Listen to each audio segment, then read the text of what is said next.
Bienvenue à la deuxième session de séminaire FIPS Langlois. Merci d'avoir accepté de passer votre après-midi avec nous en ce moment d'apprentissage.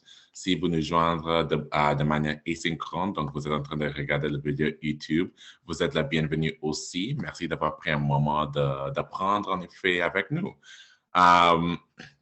Donc, un petit rappel, je m'appelle Chuko Denibo et je serai votre animateur en français.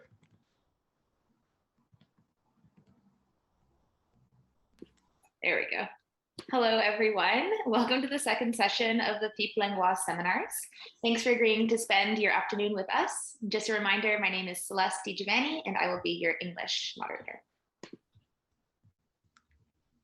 Veuillez noter que le webinaire est enregistré. Si vous n'avez pas entendu la voix disant que cet webinaire est enregistré.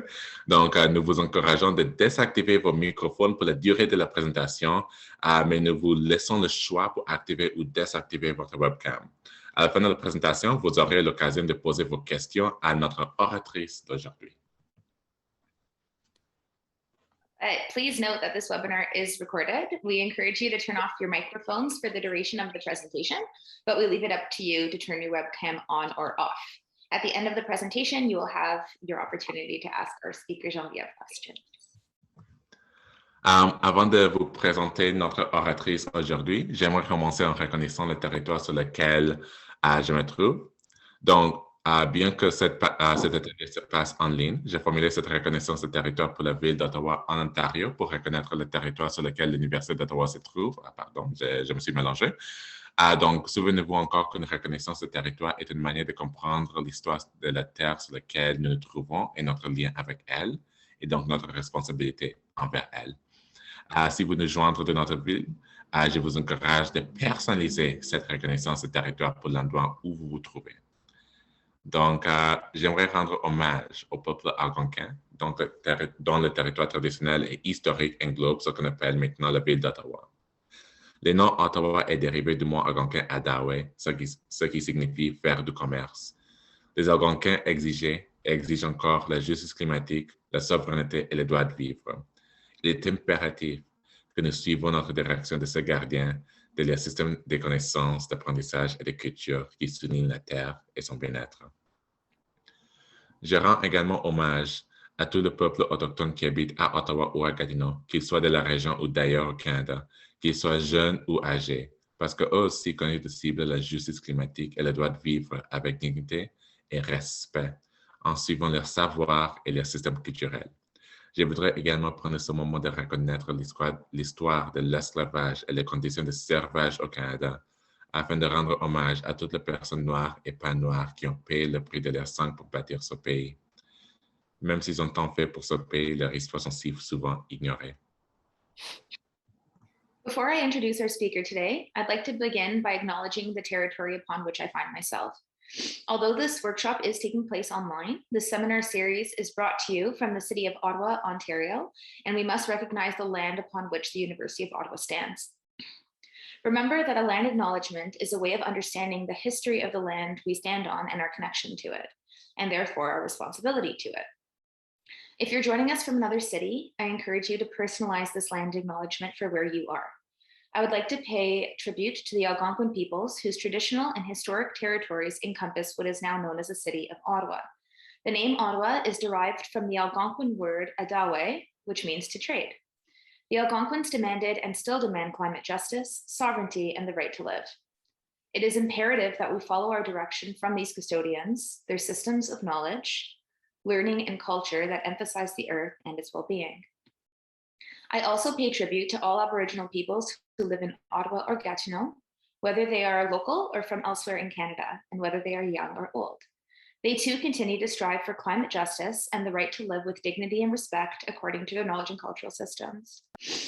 I would like to take this moment to acknowledge the history of slavery and serfdom in Canada, to pay tribute to all of the Black and non-Black people who have paid the price of their blood to build this country. Even though they have done so much for this country, their stories are so often ignored. Je suis content de vous présenter notre présentatrice et oratrice, Genevieve George. Oui, Genevieve George. Ça a pris un changement d'accent. Geneviève est étudiante à la maîtrise à l'Université d'Ottawa sous la direction du professeur Anders. On va apprendre plus sur son projet de maîtrise qui utilise l'imagerie Landsat dans la plateforme Google Earth Engine pour étudier le changement des couleurs des lacs dans le nord du Canada. Cette étude suit le changement des propriétés optiques de ce lac de 1984 à aujourd'hui et à la puissance informatique en nuage de Google Earth Engine pour examiner les tendances plus larges du changement de couleur des lacs dans les régions du nord du Canada. Ce travail a pour but de mieux comprendre les effets cumulatifs du dégel du pergélisol, pergélisol dans le nord canadien et est effectué en collaboration avec Ressources naturelles Canada. Geneviève a reçu la bourse d'études SIG d'Estrie Canada en 2021 et le prix SIG pour l'enseignement supérieur d'Estrie Canada en 2020 pour sa recherche. Donc, félicitations, Geneviève. I'm pleased to introduce our presenter and speaker, Genevieve George. Genevieve is a master's student at the University of Ottawa under the supervision of Professors Anders Nudvig. We will learn more about her master's project today, which uses Landsat imagery in the Google Earth Engine platform to study the color change of lakes in northern Canada. This study tracks changes in the optical properties of these lakes from 1984 to the present and uses the cloud computing power of the Google Earth Engine to examine broader trends in lake color change in northern regions of Canada. This work is aimed at better understanding the cumulative effects of permafrost thaw in Canada's north and is being done in collaboration with Natural Resources Canada. Genevieve was awarded the S3 Canada GIS Scholarship in 2021 and the S3 Canada Higher Education GIS Award in 2020 for her phenomenal research. We look forward to hearing her presentation. Over to you, Genevieve. Great, thank you guys so much for that. All right, I'll get my screen shared. Oh, I see host disabled participant screen sharing.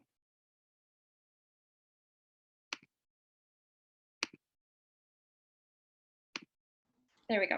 I can do it now. All right.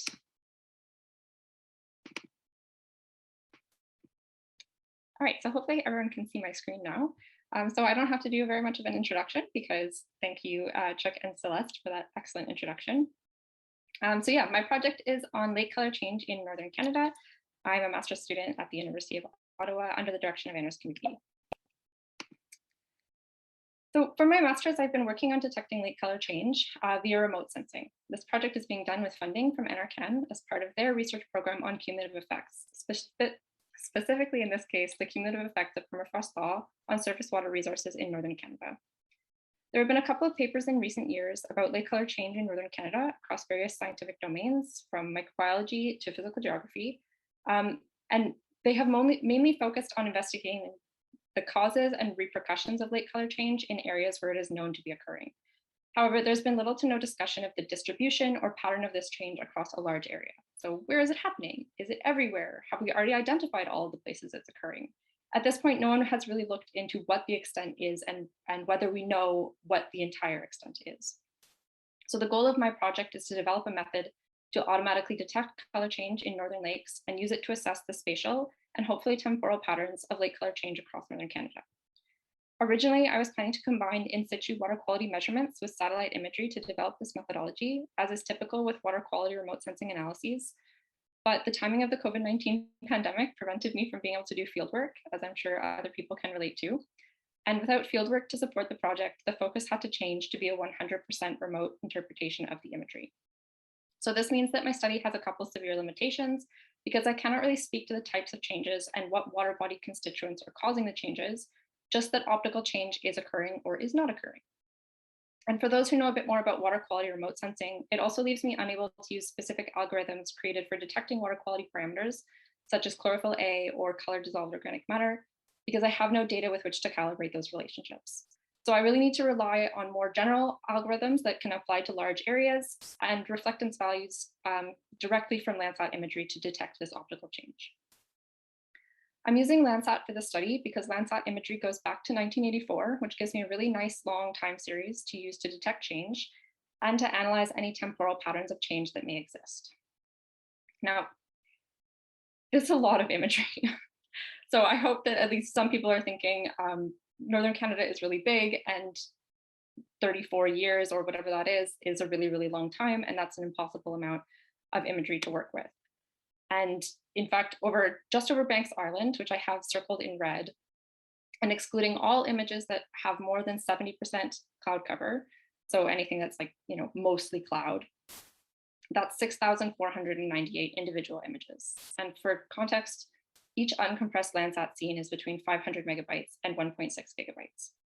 Luckily, we are now in the era of cloud computing, and Google Earth Engine allows for the processing of all of this data on their enormous servers. So I don't have to download anything onto my teeny little computer.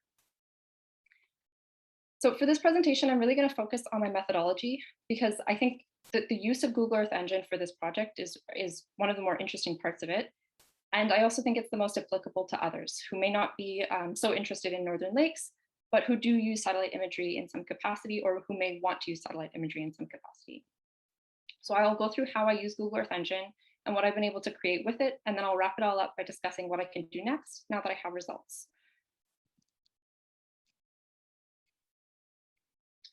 So to get started, I want to give a quick overview of what Google Earth Engine is. So as it showed on the last slide, it's a planetary scale platform for Earth science data. But what does that actually mean in practice? You can think of it as like a code library, like pandas or matplotlib, or one of the ones that you would import into R, that has both data and functions that you can use in your code, but that run on Google's huge servers. So with a couple of lines of code, you can import Landsat imagery from Google Earth Engine. You can filter it to an area you want and or a time frame that you want. So let's say just the summer of 2018 over Ottawa. And then you can easily add specific scenes that fall into that category onto a map, or you can merge all of that imagery together to get a mosaic that has, it is cloud free. So I'm showing my code here in Python because that's what I'm using in my project. But the default and more supported version really uses JavaScript and has its own platform and console that you can use to easily inspect and display the results.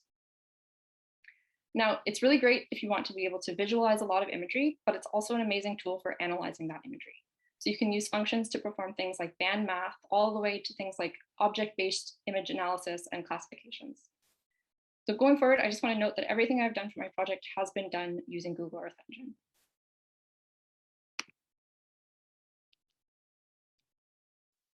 All right, now back to my project specifically.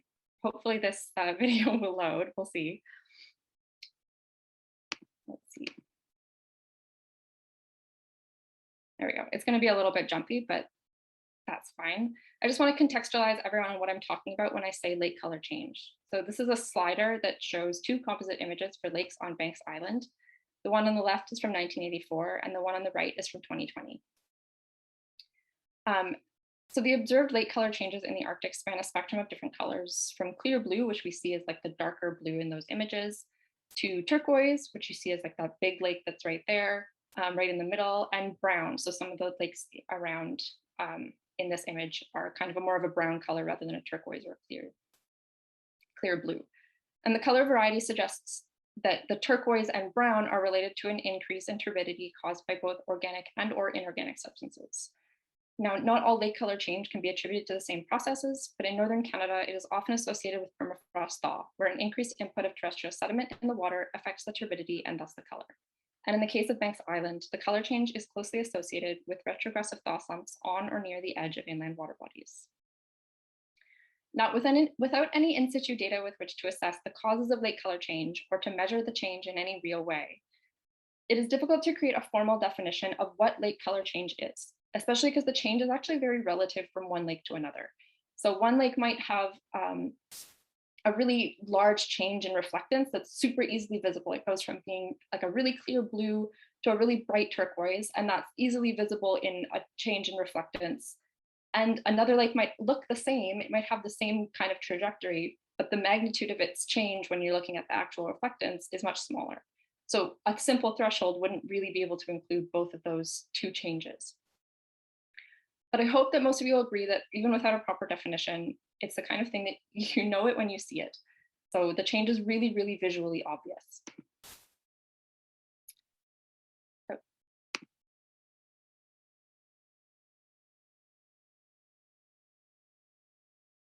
The video just really wants to play, I think.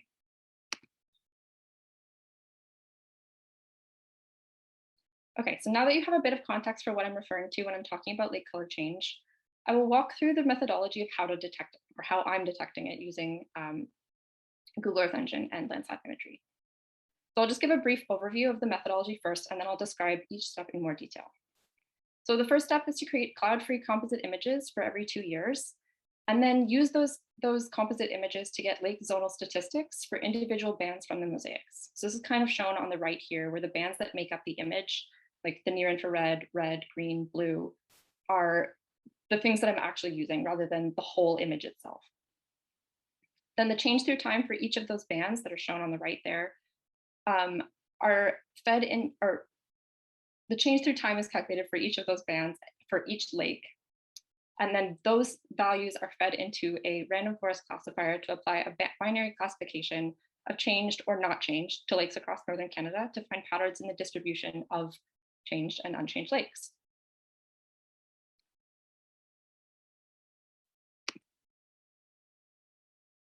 So to create the cloud-free mosaics, I'm using Landsat because with Landsat 5, 7, and 8 combined, the collection goes back to 1984 and covers 34 years, giving really good resolution for a time series analysis. Well, okay, not really, really good. It could be a lot better, but in terms of remote sensing, it's pretty good. However, I decided against using individual Landsat scenes to compare lakes across years because there are pretty few images when lakes are completely ice-free. It's about June to September in most years. And those that are ice-free, or during that time period of June to September, there is often really high cloud cover. So this picture here is an example of a rare cloud-free image of the strait between Banks and Victoria Island from July 14th, 2018, where most of the lakes are still covered in ice, and thus the imagery is completely unusable for assessing water. So in order to maximize each pixel, or like maximize my use of all of the imagery that's available, I'm using Google Earth Engine to create image composite mosaics of an area of interest using the 25th percentile pixel from a stack of Landsat imagery. The reasoning for using the 25th percentile as opposed to the median is because despite masking out cloud and snow, some bright white pixels are still included, and there's therefore a disproportionate number of bright pixels in the stack. So the 25th percentile pixel is actually a better representation of kind of a typical pixel. Now, this might seem fancy, but here's the line of code that does this for me. And it's even easier to do just a simple mosaic. So the 25th percentile is, again, just one simple function in Google Earth Engine. And the median is, calculating the median pixel is an even smaller function. And it runs in about 3 seconds. So again, this is really, really, really, I'm a really, really big fan of Google Earth Engine and how easy it is to use. So for my project, I want mosaics for different time periods rather than from the entire 30-year span. So I don't want to just create one mosaic. I want to create mosaics at different time periods so that I can look at the change between those mosaics to see when change is occurring and what kind of change is occurring. The mosaics for my project were created for 2-year periods because with the amount of snow, ice, and cloud being filtered out, 1-year periods were of very poor quality. So there's a lot of like missing pixels that are covered in snow and ice in every image. So if I then extend my time period to 2 years, I can get much better quality imagery. So I'm basically doubling the amount of imagery that's going into a single mosaic. In the end, this gives me 19 mosaics from 1984 to 2021, where each pixel represents the 25th percentile surface reflectance values calculated from 2 years of cloud and ice masked imagery. With those images, I can calculate any number of band ratios or metrics very easily in Google Earth Engine. For detecting the color change, I decided to look at the blue, green, red, and near infrared bands, as well as a generalized algorithm for measuring suspended particulate matter from satellite imagery of water. So suspended particulate matter is a measure of the amount of particulate matter in the water, which should be correlated with the change, assuming that the change is happening as a result of permafrost thaw introducing sediment into the water body, which we know at least for Banks Island that is the case. Now, these metrics were chosen because they capture some component of the color change we see visually, and they are linked to the composition of optical lake components like dissolved organic matter, suspended solids, and chlorophyll concentration. And they were shown to be important variables for detecting change in the random forest classifier. From there, once I have my band metrics, I create lake objects based on contiguous pixels that are classified as water over 80% of the time, according to the global surface water dataset. So this was a paper that was released in 2019 that also uses Landsat imagery, and it looked at the occurrence of water. So in each kind of pixel through time, how often was that pixel water? And so I'm using their occurrence data set and saying, if a pixel was water over 80% of the time, I'm going to take clumps that occur like that, so basically like lakes, and I'm going to say that those are my lakes. Now, this is intended to accommodate the dynamic nature of lakes and avoid including pixels that are not water in the change analysis. These are then filtered to lakes with an area greater than 1 hectare, or approximately 11 Landsat pixels, to eliminate lakes that are too small to reliably detect change. I also eliminate lakes that are not continuously present through the whole time period. So if a lake is covered in ice and snow for a couple of years in the middle, I'm not going to include that in my data set. I want only lakes that I have real proper values for the whole way through. And after this filtering, I'm left with about 20,500 lakes across all of Banks Island. So that was the part that I had kind of circled in red. And that's where I'm basing my lake color change data set in order to feed the random forest classifier. So these lake regions are then used to calculate the median value of each band in each mosaic to set up a time series of data.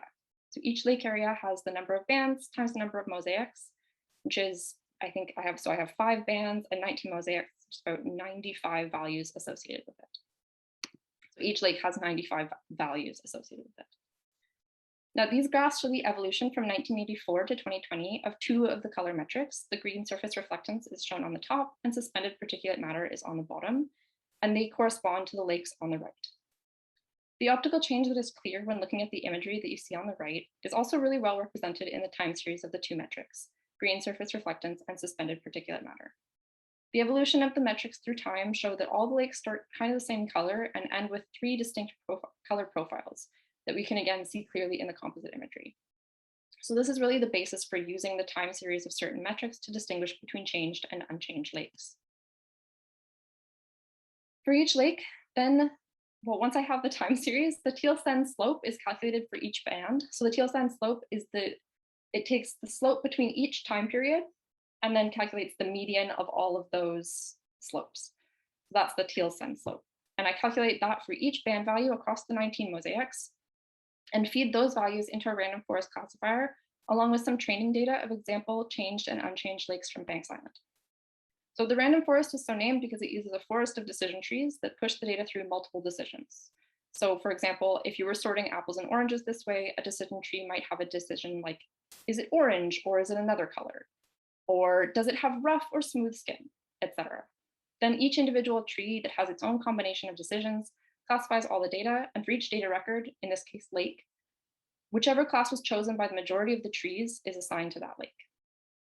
So in my case, a decision would be, it would be based on the slopes of all the different metrics that I put into it. So the resulting classifier is then used to classify all lakes across Banks Island as either changed or unchanged to check what the accuracy was like. And it was able to do it with pretty good accuracy. So here I have a confusion matrix for one iteration of the test data, which shows really good results. So 94% of changed lakes were classified as such, and 90% of unchanged lakes were classified as unchanged. In total, I had 580 classified lakes across Banks Island, split fairly evenly between changed and unchanged lakes to use as training data in this random forest classifier. So this is just one iteration of it. The AUC score, so the area under the curve score, is a measure of the ability of the classifier to distinguish between 2 classes, where an AUC score of 1 indicates perfect distinction, and an AUC of 0 would mean that all the changed lakes were classified as unchanged, and vice versa. The mean score of 0.97 represents the mean from a 10-fold cross-validation. Once created, this classifier can be used in Google Earth Engine to look at areas that were not used to train it to see how it applies to these new areas. So this can now be leveraged to look across all of Northern Canada to assess where lake color change is occurring. So I'm going to share a different screen now and kind of show what this actually looks like in Google Earth Engine. So here I have white and purple. So purple represents lakes that have changed and white is lakes that have not changed. So this is once the classifier is applied in Google Earth Engine, this is what it looks like. Now we can click off these layers and see this is what this area looked like in 1984. So this is the mosaic that combined 1984 and 1985. Then we can click on this layer, which is 2020 and 2021. So as you can see, there's a lot of change in this area. Mostly there's lakes going from dark or kind of teal-like to very, very bright. So then this layer is an example of one of the input layers. So this is the teal sand slope for the green band. And it's going from negative 0.002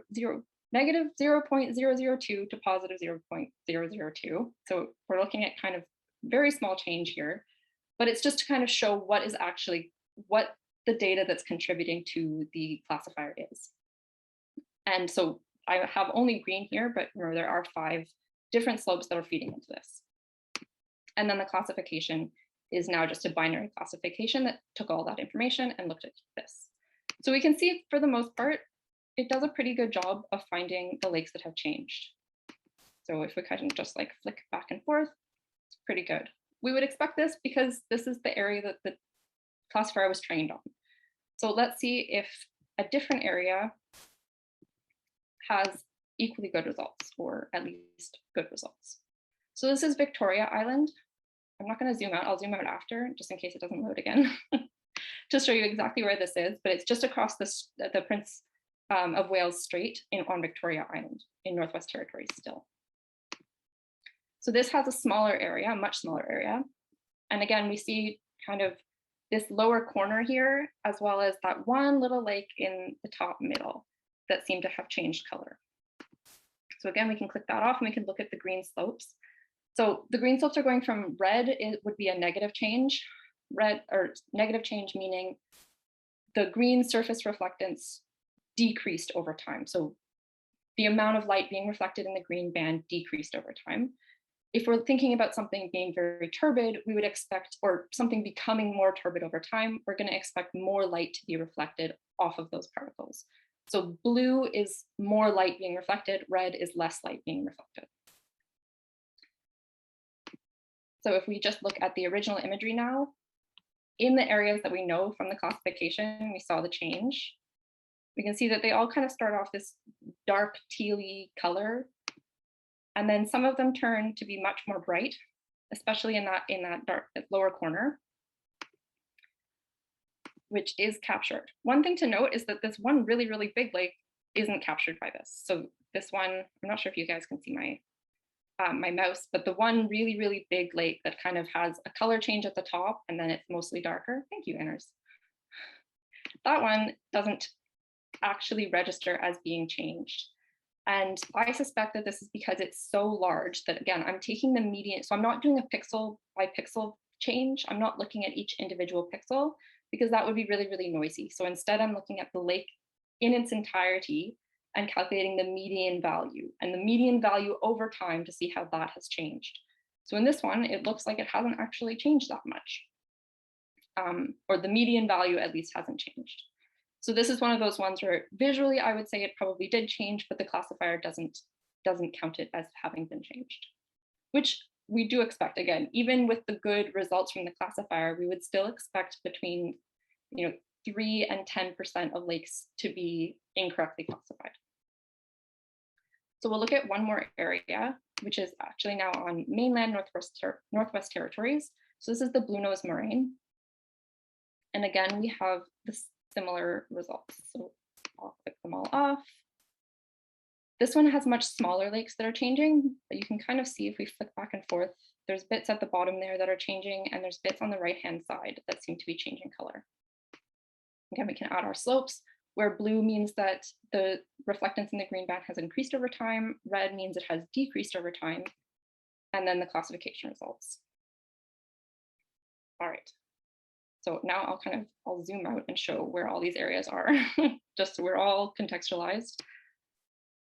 Oh, there we go. So this is where the Bluenose Moraine is. Then Victoria Island is right in here. And this is Banks Island here. All right, I will go back to my presentation now.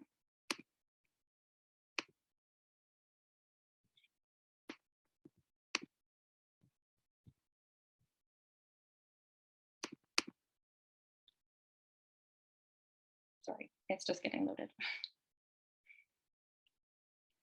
So in Google Earth Engine, we saw a variety of changes captured, and some were missed, but on the whole, it works pretty well to detect those changes. One thing to consider is that some of the changes I've found, and I don't know exactly how many, represent changes due to drainage. So the global surface water dataset method of creating the lakes was intended to accommodate the dynamic nature of the lakes. But if a lake changed state recently, so if it drained, let's say, all of its pixels were water up until 2018, and then just at the end of 2018, it drained, I would still be capturing that lake as a whole lake. And obviously I'm going to be seeing that the reflectance in that area is changing over time. So I am still capturing that, but I am also capturing a lot of very real lake water color change. So we saw some that were clear to murky, was a very obvious one. There's also some that are going from murky to clear. So any of the ones that had like a bright red color in the green slope, or in the green slope band, those are ones that have gone kind of the opposite. They've gone from being murky to being clear. So the classifier does a good job of showing where lakes have changed color in a binary way, but I'm also interested in looking at when lakes are changing to see if this is a phenomenon that is getting more frequent through time, which is something that the classifier alone cannot do. So to look at when lakes are changing color, I'm using a spike detection method to identify when change occurs for a given lake. This algorithm produces a signal if a new data point is a certain number of standard deviations away from a moving mean along the time series.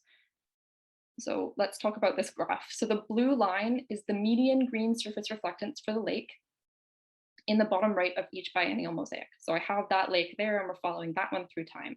So the blue line is its median green surface reflectance through time. So that's what we've already kind of looked at on some of the other slides. The turquoise line shows the rolling mean, which is calculated from the last 4 values in the data set. And then the gray line is this threshold of 2 standard deviations from the moving mean. So basically it's saying at the beginning, we're assuming that there's a baseline at the beginning, and we're looking at what change has occurred since that baseline. So when the blue line kind of goes outside of the gray line, that's indicating that an abnormal change has happened, defined as being outside of 2 standard deviations from the mean.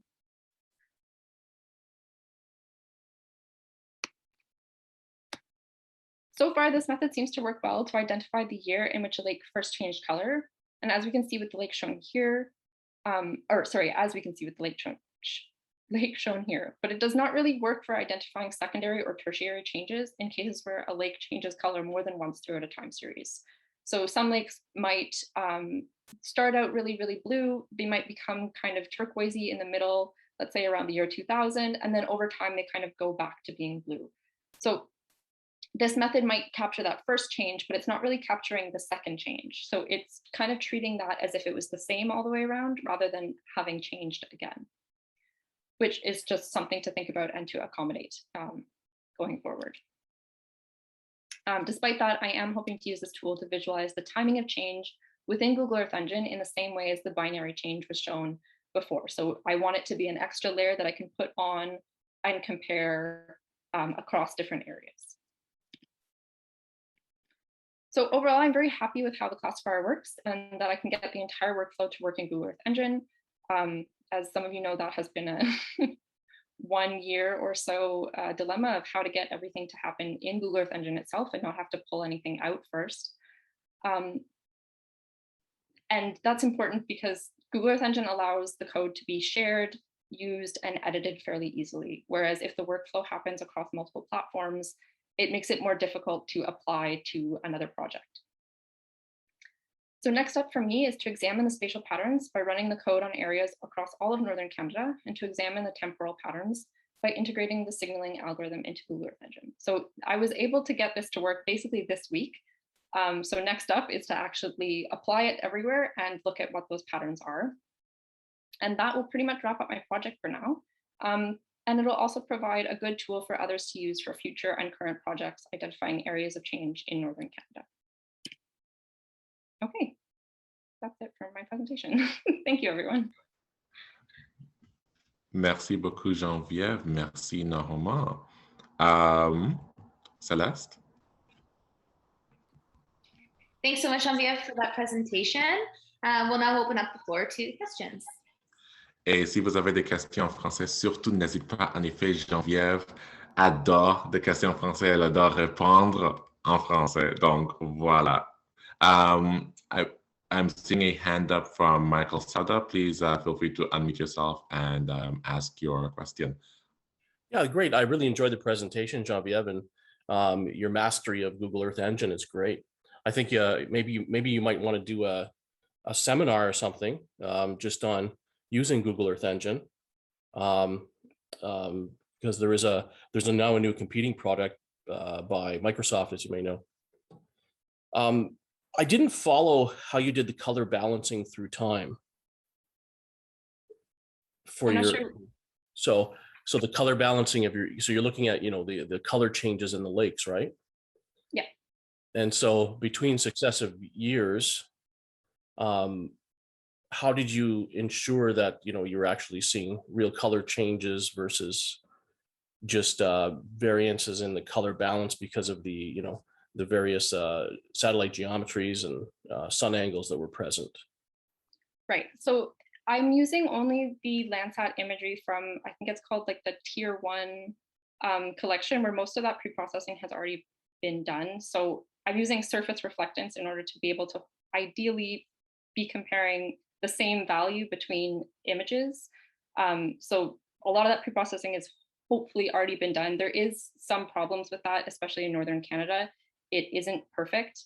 But because since I don't have a very strong definition of what color change is, and it's really more of kind of an interpretation of just the visually when you see it and you can kind of know when it's there and when it's not.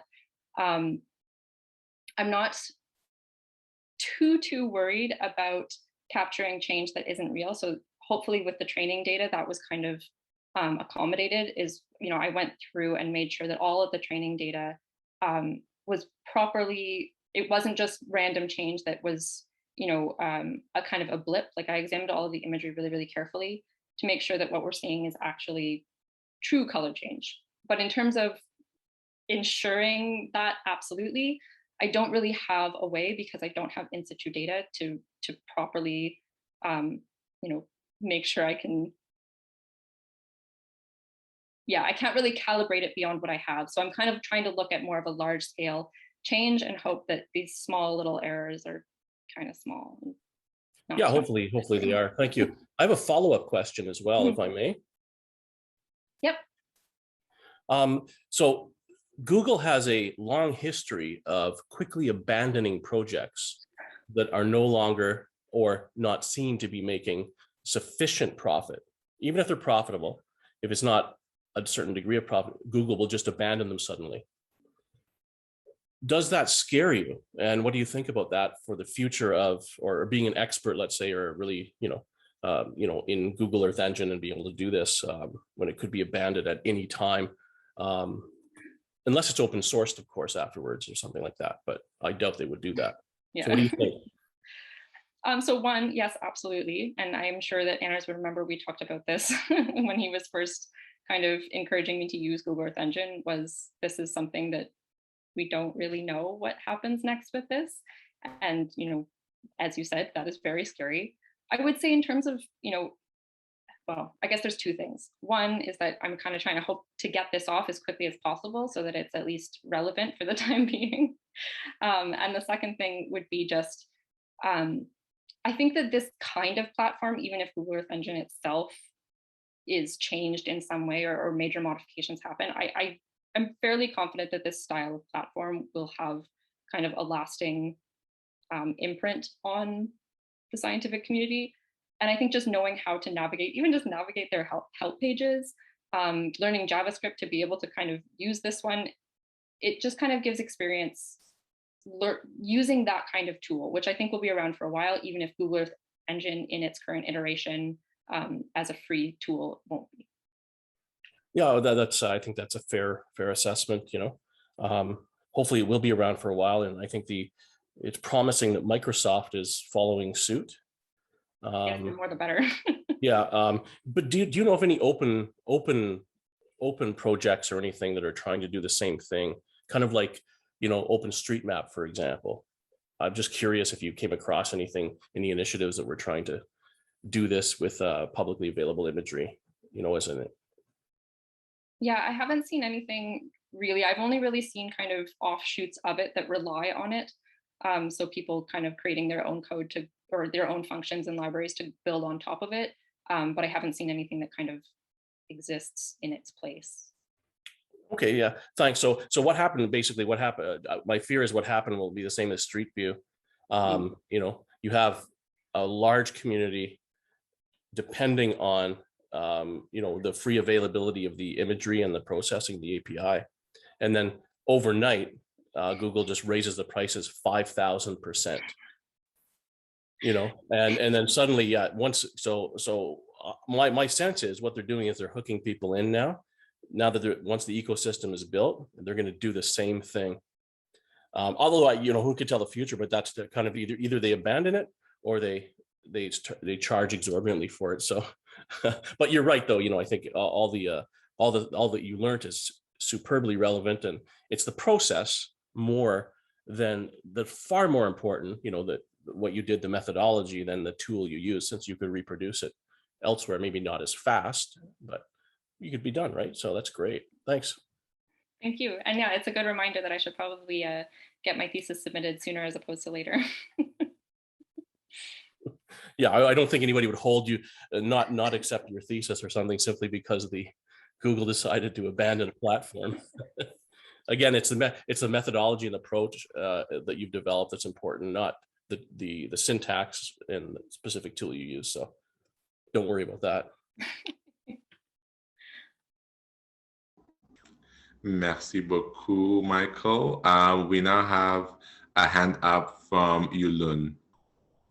Actually, at the same time as John, but I'll take it. Thank you. A very, very, very good presentation, Jen. I really enjoyed it.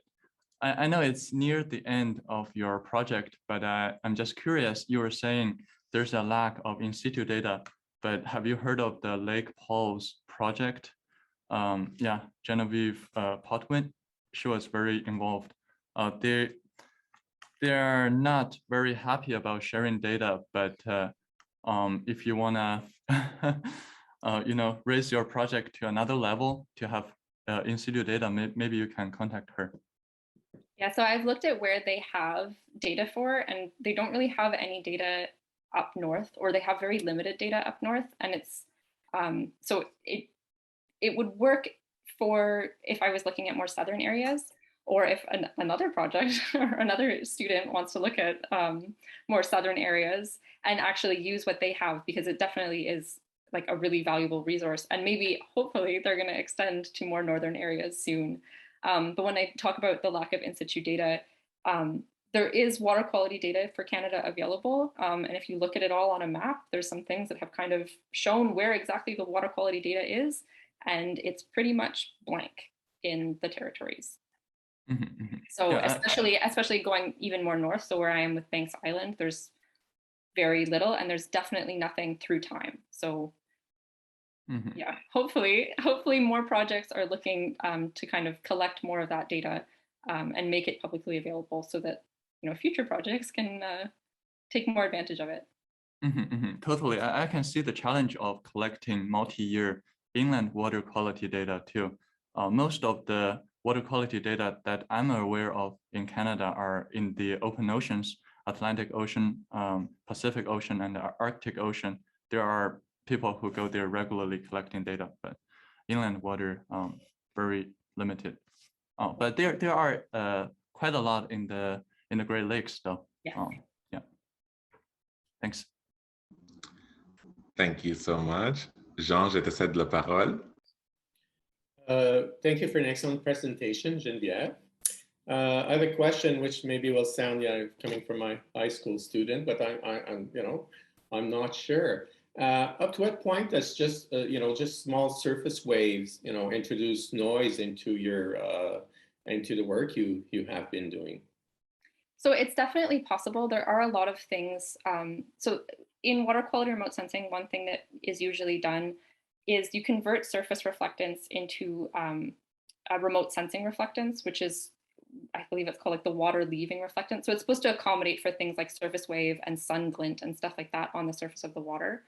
To do that, it's a really complicated method, and you need to have in situ data to calibrate it. So I had to kind of forgo the idea that I would even be able to calculate remote sensing reflectance. But one of the things that I did to accommodate that, or two things that I did to accommodate the potential mixing of that kind of incorrect reflectance values, is I did the 25th percentile pixel. So because anything that would have an abnormally bright reflectance would be on, it would have really, really high reflectance. So when I'm taking my whole stack, I'm looking at kind of the darker end of the pixels and taking those pixels rather than anything that might have been contaminated in some way or another. And then the other way is when I'm looking at the lakes, I'm looking at the median value for the whole lake. So I'm kind of ensuring that I don't have too much noise like that by not doing a pixel-based analysis. So if I was doing a pixel-based analysis, there might be one that, every time that the imagery is taken over that area, it is either snow, cloud, or sunglint, or a wave, or something like that. But by then looking at the median value, not just through time, but also across a larger area, I'm hoping, for the most part, that kind of eliminates those problems. So it's not a perfect solution, but yeah, it was kind of taken into consideration. Thank you. Thank you. Parfait. Est-ce qu'on a d'autres questions? Do we have any other questions? I don't see any. Yeah. Oh. I have a question. Hey, yeah, thanks, Genevieve, for a very interesting talk. I was wondering, do you see consistent patterns in seasonal variations in color? I mean, I was thinking that in the spring, with spring runoff, you might see more turbid water go into more clear water later in the summer, for example. Have you looked at any of those kind of seasonal variations? So I tried to look at like that kind of fine resolution, so over just the course of a single season. But because there aren't really any, well, there isn't enough imagery to actually look at that kind of fine resolution. So that's why I have to kind of combine 2 years of imagery into one, because some years there's kind of one good image. So with Landsat specifically, I wasn't able to get a fine enough resolution on that kind of thing. But I will say that it does seem to be more of a longer term kind of change. So what Tony found in his paper from 2019, he looked at retrogressive thaw slumps across Banks Island, and he found a pattern kind of year to year. And so he didn't see any finer resolution. He also wasn't super looking for it, but there are really, really strong patterns from year to year that I think kind of would hide any of the smaller variations, though I do think that they exist. I'm not capable with the imagery that I have of looking at that kind of resolution. But I kind of wonder in Google Earth Engine whether you could just filter all images that only come from particular months. So you could say, well, what's the average color for a region for all of the May images versus say all of the July versus all the September images? Yeah, absolutely. I could to see actually if that's consistent. So, yeah, so then you don't have to rely on individual years or individual lakes, but yeah, for kind of averages. Yeah, so you're thinking like for all of the years, just looking at kind of June, and then for all the years looking at July and seeing if there's exactly, and see if there's like a consistent offset between each of those kind of months, each of those periods between like a spring, summer, fall kind of thing. Right. No, I haven't looked at that, but I'm going to write that down. That's a great idea. Yeah, I'm really curious to see, because it's when I've flown over lakes and seen them melting in the spring, I think there is real influence from, sometimes it's the lake ice cover melting, sometimes it's runoff in the spring from snowmelt. Right. That there likely are some of those seasonal variations, so it would be probably good to get some kind of handle on them if that's possible. Yeah, absolutely. Thank you.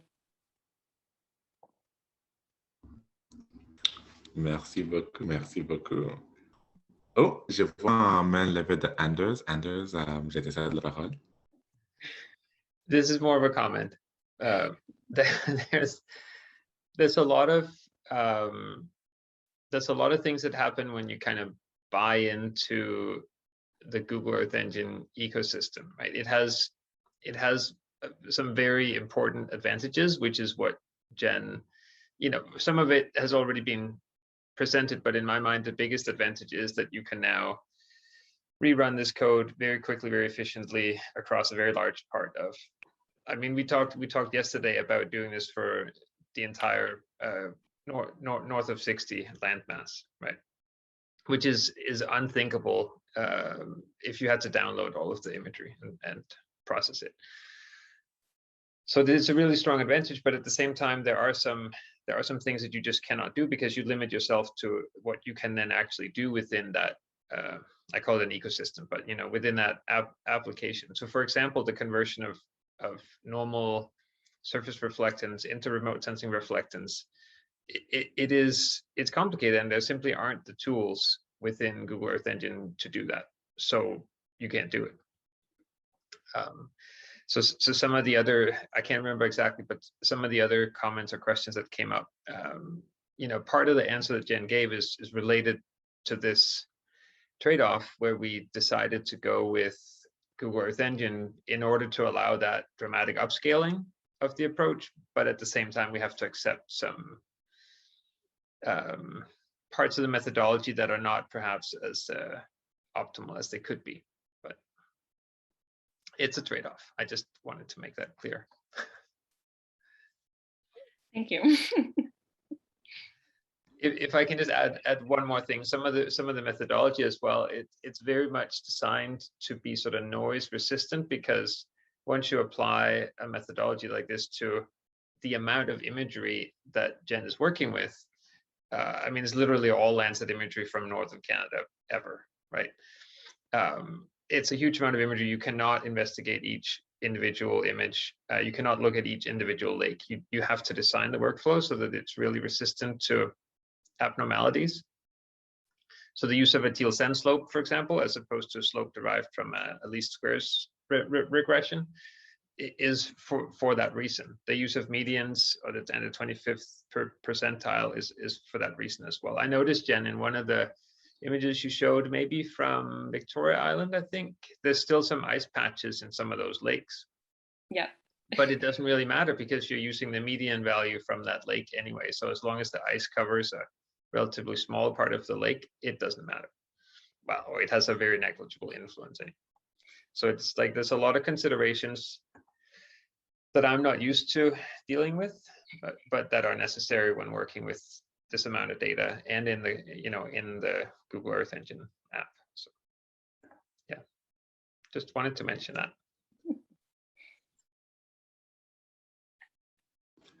Amazing. Thank you for that comment, Anders. Thank you for coming in and really contextualizing Genevieve's work and limits. Much appreciated. We have 4 minutes. So I guess we'll be ending unless anyone has any quick comments, any quick questions that Genevieve can hop onto. From the heads in the room, I don't see anyone moving. I don't see any hands up. Incroyable. Donc, je vais prendre ce moment pour remercier Geneviève énormément. Merci beaucoup pour ta présentation. Moi, je l'ai beaucoup apprécié. Et aussi, merci beaucoup pour toutes les réponses à toutes les questions parce que vraiment, tu avais des questions difficiles à répondre. Hein? Donc, merci énormément pour ton travail. Celeste, off to you for translation. I'll try my best.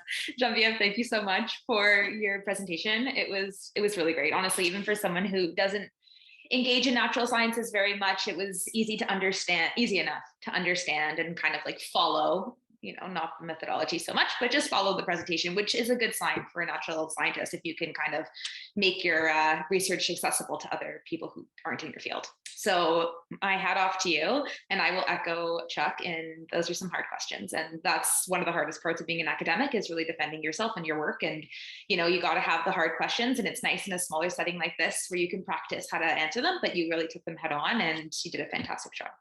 So thank you so much. We'll close with that unless anyone else has any comments, but I think that we're okay. We're okay. All right, cool. Until next time, everyone. Thanks a lot. Au revoir tout le monde. Thanks for coming.